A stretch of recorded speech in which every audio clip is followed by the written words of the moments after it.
Welcome to the Sense Check Lab, where we put everyday common sense and trending hype to the test. And today we are digging into a fruit that has become, well, an absolute global phenomenon, the avocado. Seriously, it's everywhere. Uh, Avocado toast is practically like mandatory brunch food now. Totally. Guacamole, smoothies, salads.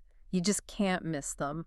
A real culinary superstar. And with that stardom comes the label superfood. You hear that all the time. There's just a huge amount of hype around how healthy avocados supposedly are. Which brings us right to our big question today, looking at the sources you brought. Is the avocado genuinely worth all this nutritional hype? Or is that hype maybe pushing the price up, creating other costs, making it kind of overpriced, or maybe even overhyped when you look at the whole picture? Exactly. We want to deep dive into that balance. But maybe first, just a quick look back. Where did this fruit even come from? Good idea. Okay. Because, yeah, it wasn't always this global thing. It's native to the Americas, specifically Mesoamerica. And we've got evidence it was domesticated there like over 5,000 years ago. 5,000 years. Wow. Okay, so definitely not a new fad. No, not at all. It had other names too, like alligator pear. Alligator pear, I can actually see that, the texture. Right. Or butterfruit, which also makes sense. The name avocado itself comes from the Nahuatl word ahuacado. Interesting. So people have been eating them for millennia in places like Mexico and Peru. Yeah, the evidence goes way back. And over time, humans, selected for the bigger, fleshier fruit with thinner skins that we see today. So it's got this long history, but its current moment really feels tied to that health halo. Let's get into the nutrition. From the sources, is it really worth the hype on that front? Looking purely at the nutrition and the health data, the answer seems to be a pretty strong yes. They are unusually dense in nutrients for a fruit. That's really why they get called a superfood. What makes them stand out so much nutritionally? Well, a huge part is the fat. About 75% of their energy comes from fat. Think maybe 15 grams or so in a typical avocado. Okay, high fat, which sometimes scares people off. Right, but here's the key.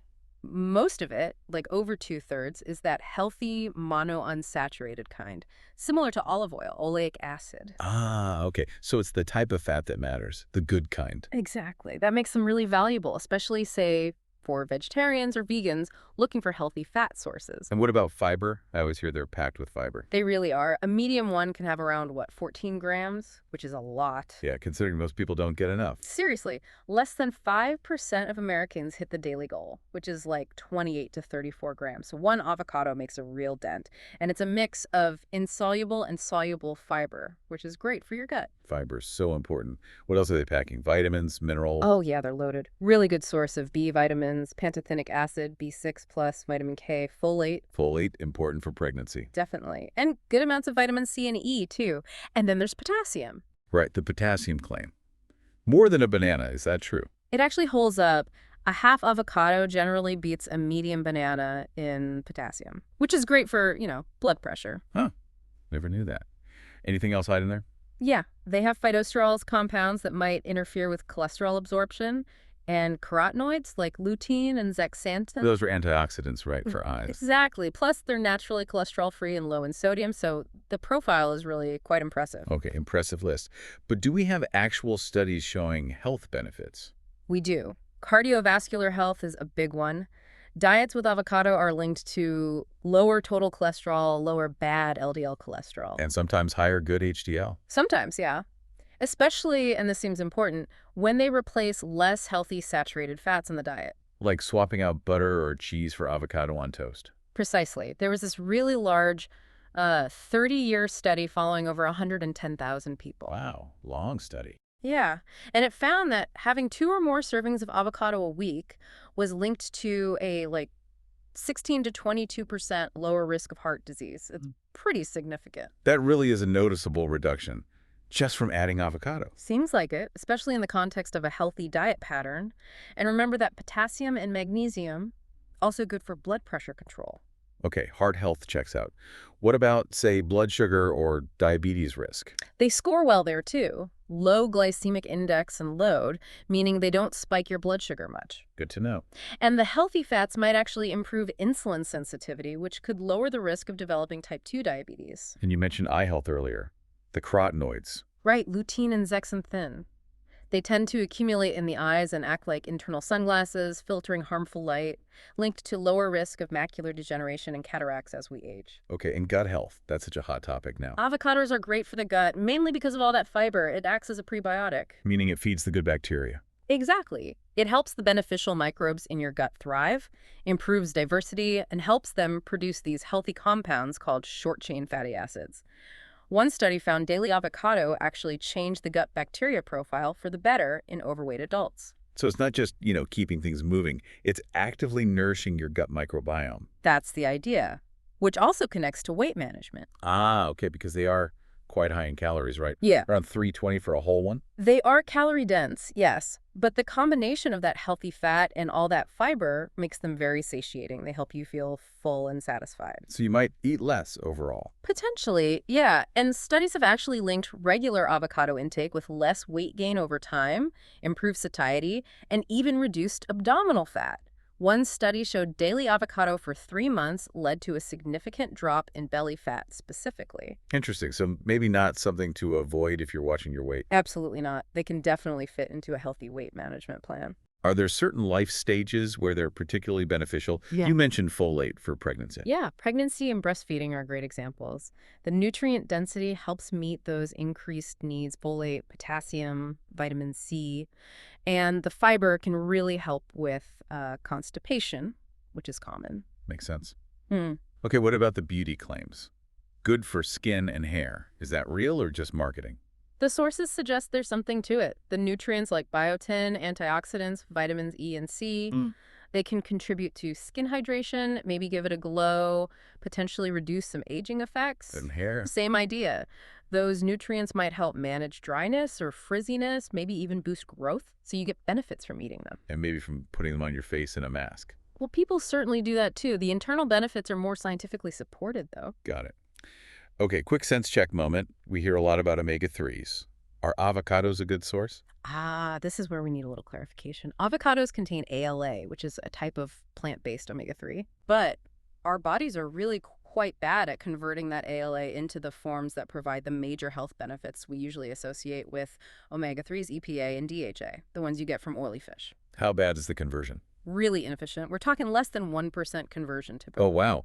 So while they have an omega-3, they're not going to replace your salmon or algae oil for EPA and DHA. Exactly. They're super healthy for lots of reasons, but they aren't a rich source of those specific, highly beneficial omega-3s. Good to keep in mind. Definitely.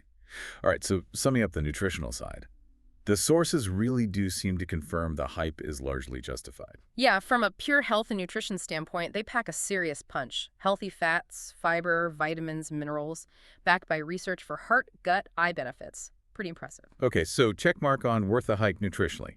But now, the other side of the coin, the overpriced or overhyped part. This incredible global demand fueled by the health buzz and just how good they taste. That's created some real issues, hasn't it? It absolutely has.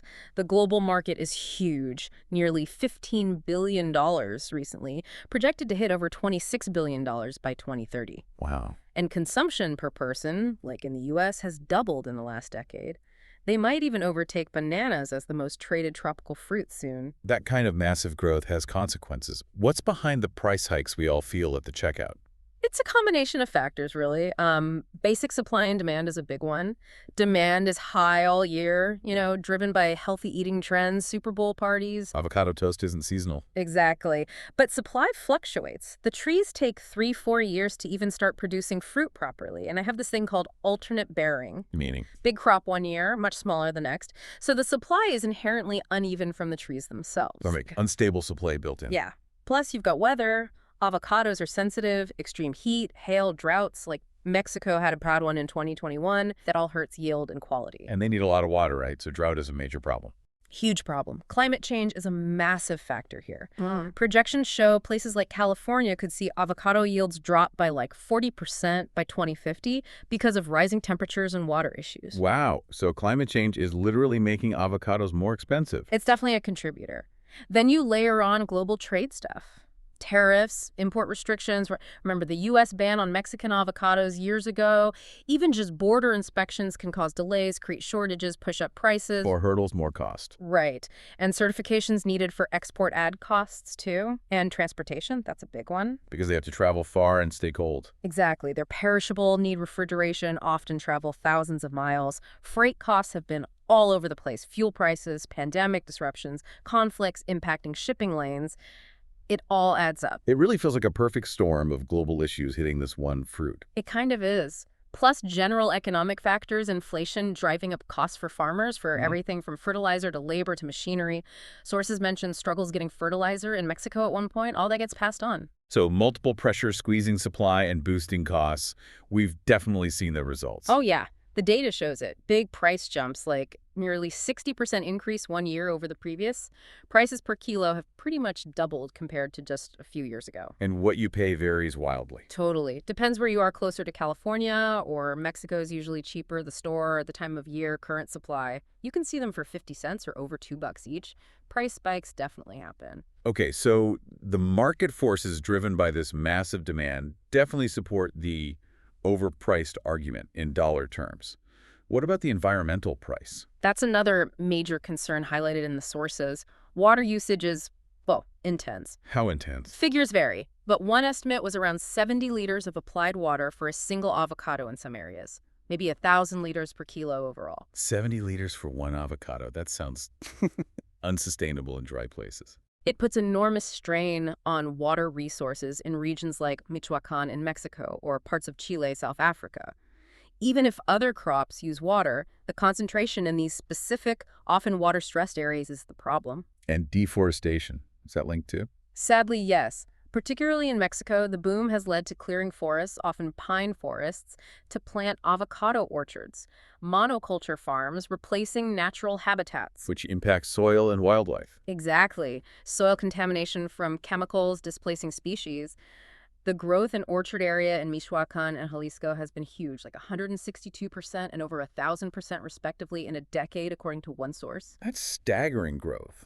And the carbon footprint from all that transport. It's significant for a fruit, yeah, mostly because of the long distances and refrigeration. One figure was about 0.19 kilograms of CO2 equivalent per avocado. Still less than meat, presumably. Oh, much less than beef, for sure. But definitely higher than locally sourced produce. It adds up when billions are consumed globally. And growing them as a monoculture, same crop over and over, that affects the soil too. Yeah, it can deplete specific nutrients and often leads to increased use of fertilizers and pesticides, which isn't great for long-term soil health. Okay, environmental costs are pretty stark. What about the social side? The sources mention some darker aspects. This is really troubling. Because avocados are so valuable, they've attracted organized crime in key growing regions like Michoacan. Cartels get involved, extorting farmers. It's led to terms like blood guacamole. That's incredibly grim, a direct link between demand and violence. It appears so in some areas. And another social impact is on local affordability. How so? With the global price being so high, avocados can become too expensive for the local people in producing countries, where it might have been a cheap traditional part of their diet. Now it's a luxury export crop. So the global demand prices out the locals. It's a really difficult consequence. Are there any bright spots? Yeah. Efforts towards sustainability or dealing with waste? There are some. The sources mention efforts like using more efficient irrigation, like drip systems, to save water. And there's innovation around using the waste, the pits and peels, for biofuels or biodegradable materials. Upcycling the avocado waste. Yeah, and using the ugly fruit that doesn't meet export standards for making oil, reducing food waste. Good to hear there's some movement there. And quickly, if someone's looking for alternatives in recipes. Depends on the use, but sources suggest things like pumpkin or squash puree, nut butters, maybe Greek yogurt for creaminess. Even mashed beans or tofu can work depending on the dish. All right, we've covered a lot. The nutritional powerhouse case, and then the heavy cost market, environmental, social. So, time of the final sense check. Is the avocado worth the hype, overpriced, or maybe both? I think both is really the most accurate answer based on everything we've looked at. It truly depends on which angle you're considering. Okay, let's summarize that. Huh. Nutritionally. Nutritionally, yes. Worth the hype seems fair. The healthy fats, fiber, vitamins, minerals, the supported benefits for heart, gut, eyes, weight management.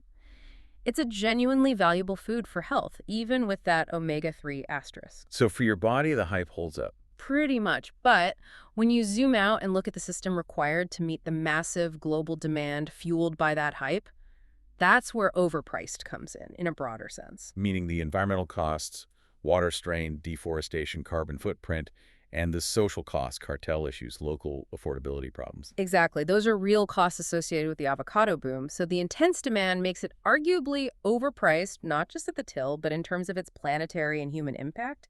The hype itself has consequences. It's a really clear example of how our food choices connect to these much bigger global systems. Absolutely. The personal health win comes with significant external costs. Which really brings it back to you, the listener. Yeah.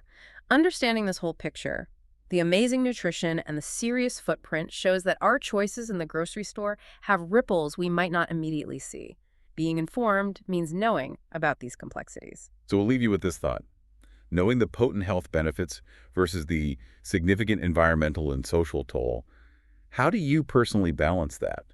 When you choose an avocado, what does making an informed choice mean to you within this global food web? It's definitely food for thought, isn't it? Thinking about sourcing, sustainability, maybe even just how often we consume certain globally popular foods. Absolutely. Something to chew on. Thanks for joining us for this deep dive into the avocado.